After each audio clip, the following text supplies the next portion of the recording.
بہت عرصہ پہلے ایک دور دراز سلطنت میں ایک خوبصورت شہزادی رہتی تھی جس کا نام سنو وائٹ تھا۔ اس کی جلد برف کی طرح سفید، ہونٹ گلاب کی طرح سرخ اور بال رات کی طرح سیاہ تھے۔ سنو وائٹ کی خوبصورتی کی تعریف ہر کوئی کرتا تھا، لیکن اس کی سوتیلی ماں ظالم ملکہ اس سے شدید حسد کرتی تھی۔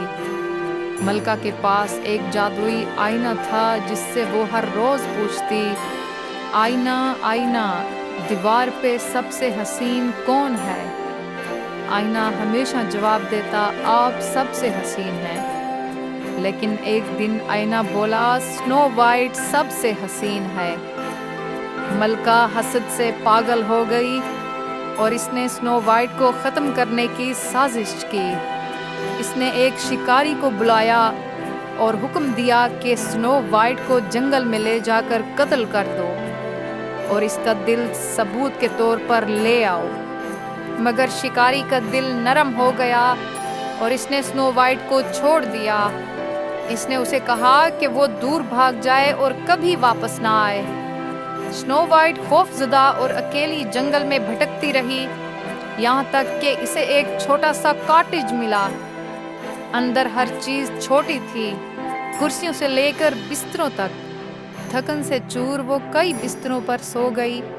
رات کو کاٹیج کے مالک واپس آئے۔ وہ 7 بونے تھے جو قریب کی کان میں کام کرتے تھے۔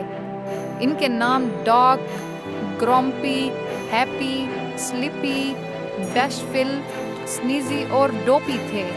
سنو وائٹ نے اپنی کہانی سنائی اور بونوں نے اسے اپنے ساتھ رہنے کی اجازت دے دی۔ سنو وائٹ نے ان کا شکر گزار ہوتے ہوئے ان کے گھر کے کاموں میں مدد کی۔ دوسری طرف ملکہ کو آئینے سے پتہ چلا کہ سنو وائٹ زندہ ہے۔ غصے سے بھر کر اس نے ایک بوڑھی عورت کا روپ دھارا اور سنو وائٹ کو زہر والا سیب کھلانے کا منصوبہ بنایا۔ جب بونے کام پر گئے ہوئے تھے، ملکہ کاٹیج پر گئی اور سنو وائٹ کو دھوکہ دے کر زہریلا سیب کھلا دیا۔ سنو وائٹ ایک گہری نیند میں چلی گئی جو موت جیسی تھی۔ جب بونے واپس آئے اور سنو وائٹ کو مردہ پایا تو ان کے دل ٹوٹ گئے۔ انہوں نے اسے ایک شیشے کے تابوت میں رکھا اور اس کی خوبصورتی کی حفاظت کی۔ کچھ دن بعد ایک شہزادہ جو جنگل سے گزر رہا تھا، اس نے سنو وائٹ کو دیکھا اور اس کی خوبصورتی سے متاثر ہوا۔ جب اسے سنو وائٹ کی کہانی سنائی گئی تو وہ بہت افسردہ ہوا۔ اس نے بونوں سے کہا کہ وہ سنو وائٹ کو اپنے محل لے جانا چاہتا ہے۔